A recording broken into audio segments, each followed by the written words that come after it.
So I think I'm going to have to stand quite close to the camera, otherwise all you're going to get is wind noise. I don't know how many times I'm going to give this talk today. Certainly at least once, but maybe twice.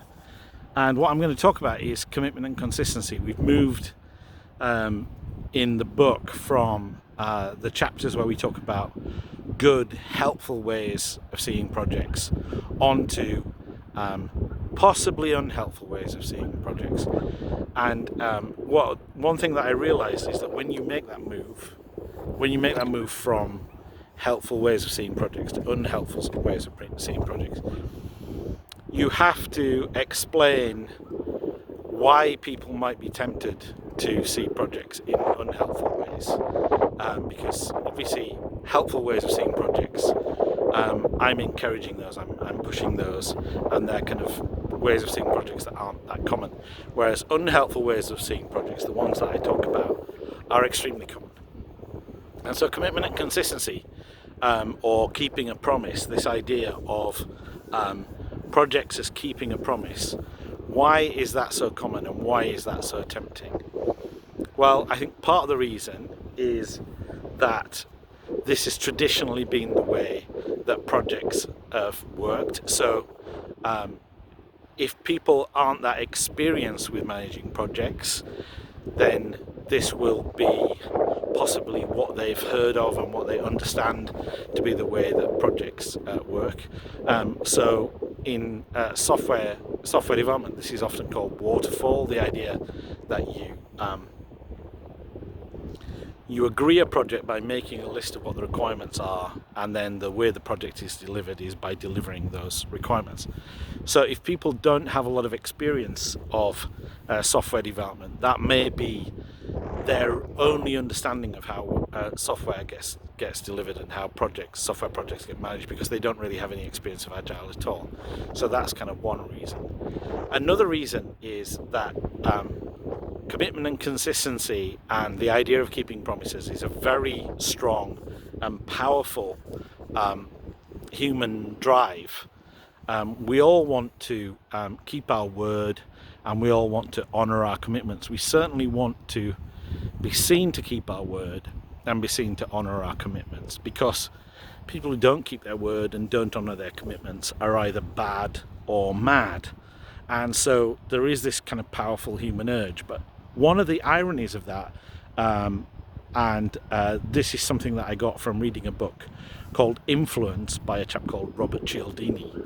One of the kind of ironies of how powerful that desire is to keep our word and do what we say we're going to do, is that other people try and manipulate that. So other people try and use the fact that we want to keep our word, essentially to get us to do things that we don't want to do. And this is this kind of game, this kind of arms race between people wanting to keep their word and do what they're saying they're going to do, and people wanting to exploit that to get people to do things that they necessarily don't want to do, is very much in evidence in the kind of contractual wrangling that happens very often at the beginning of projects.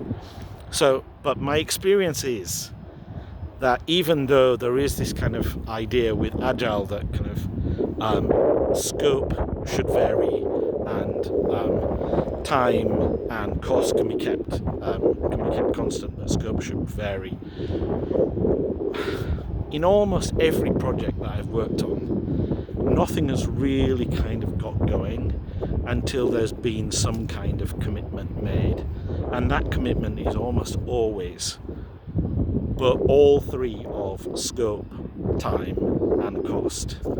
And then lots of talk saying that this shouldn't be the way it is, that this is called the iron triangle, and that it's never going to work. But almost never does like a project actually start moving until some commitment like that has been made. And this is kind of partly, I think, because people feel more comfortable, the people who are funding the project, the people who are the sponsors of the project, they feel more comfortable if they have that commitment. And that's kind of understandable. Like, to leave the thing entirely open-ended feels a lot like signing a blank check. So I can understand why people do that. But there's also kind of a negative side to that, which is some people are very comfortable manipulating people that they've put on the back foot by getting them to make a commitment that they know they can't honour. So there's a lot of manoeuvring and shuffling going on at the beginning of a project. And the thing to really bear in mind, and harking back to the previous chapter, the chapter on everything being is that even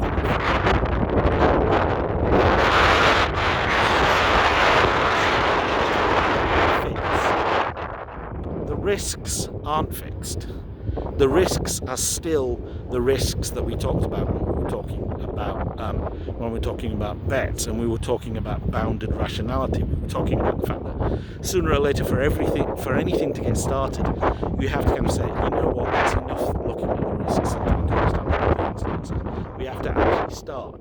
So fundamentally, any kind of agreement that has fixed scope, fixed time and fixed cost involved in it is inherently unstable, because those things are fixed, but the risks that are incorporated, the uncertainties that are incorporated, and also the rewards that are incorporated, they're all uncertain. So what can you do if you're in this kind of project? What is the best thing that you can do to do the best you can in this kind of project?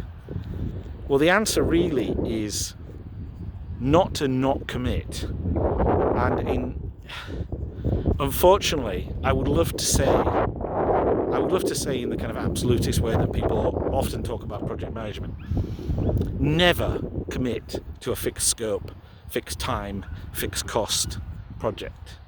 But in my experience, if you make that commitment to yourself, then you probably won't get much work, because those are the kinds of projects that actually get funded and get kicked off. So this is a big problem with projects, with many projects, that initial kind of pushing and shoving around the commitment is often quite deeply dishonest on both sides. So very often, I thought of an example just recently where I was involved in an organisation bidding for a project, and the client organisation, said to us, it said to me, we will give you more points, we will score you higher if you tell us you can deliver it by the end of the financial year. So essentially they were saying, you're only going to get this work if you tell us that you can deliver it by the end of the financial year. But if you looked at the description of this project, it was filled with all kinds of uncertainty. There was no way that anybody who was being honest and rational could promise to get this project delivered by a particular date. But we need the work, right? So people are going to say that they can get the project delivered by this date, and that isn't entirely honest.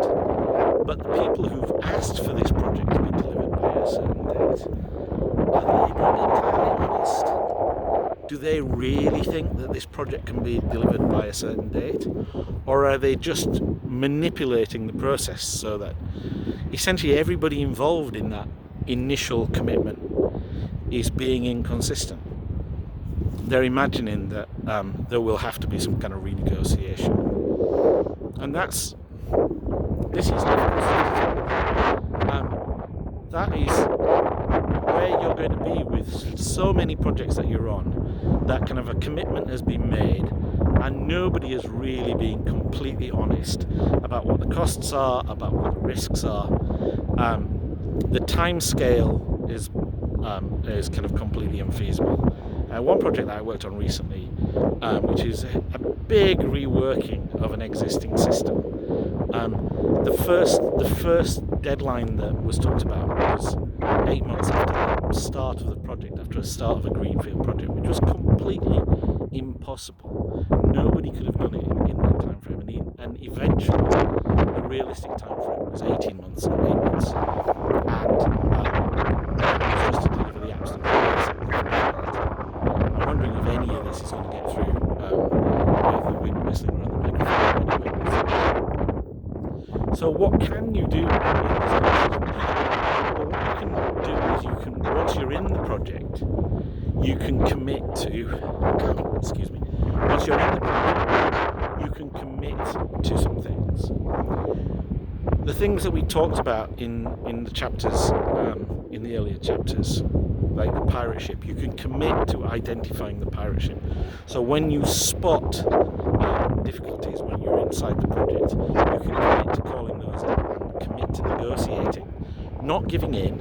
So not giving in to the idea and not mentioning any of the problems, not killing the project stone dead by saying, look, these problems are way too difficult, there's nothing that can possibly be done, but by negotiating, by steadily applying pressure and negotiating to get those kind of things fixed. So that's one thing that you can do.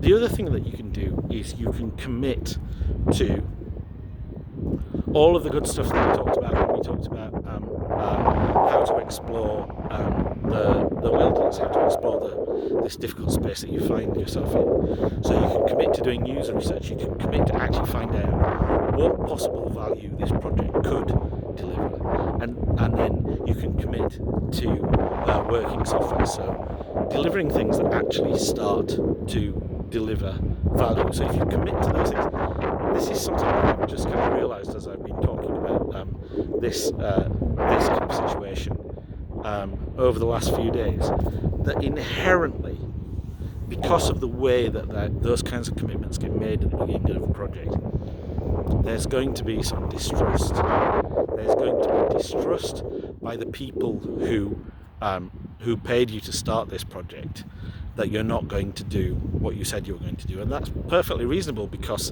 they've manipulated what you've said you're going to do, so that it's very difficult for you to deliver it, or often that's the case.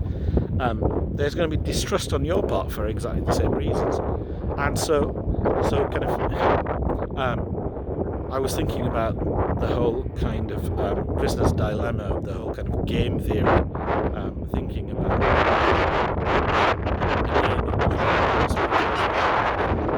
both lose.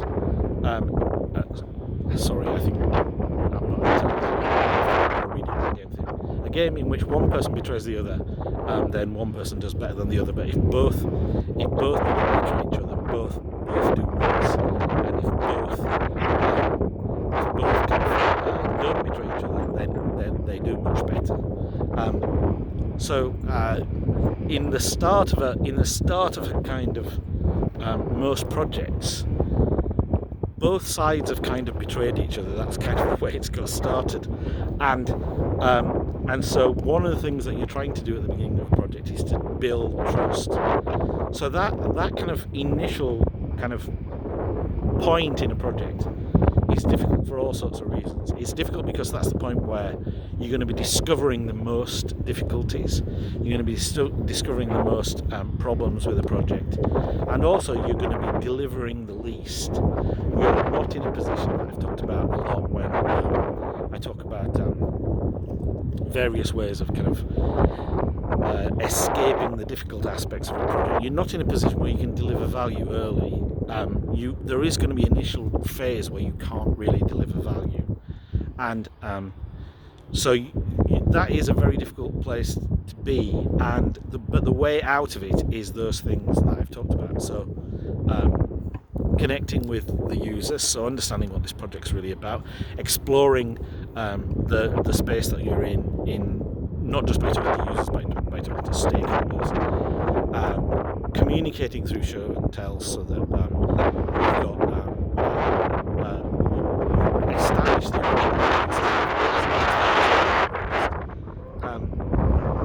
and that is the way out of this business of commitment and consistency. And it is it is kind of one of the least helpful ways of looking at projects, but it's also one that I think we're very, very unlikely to completely escape, because it is so fundamental to the way that people think about the world. And so kind of as project managers, what we have to do is, rather than coming up with ways of completely avoiding it, we have to come up with ways of managing it.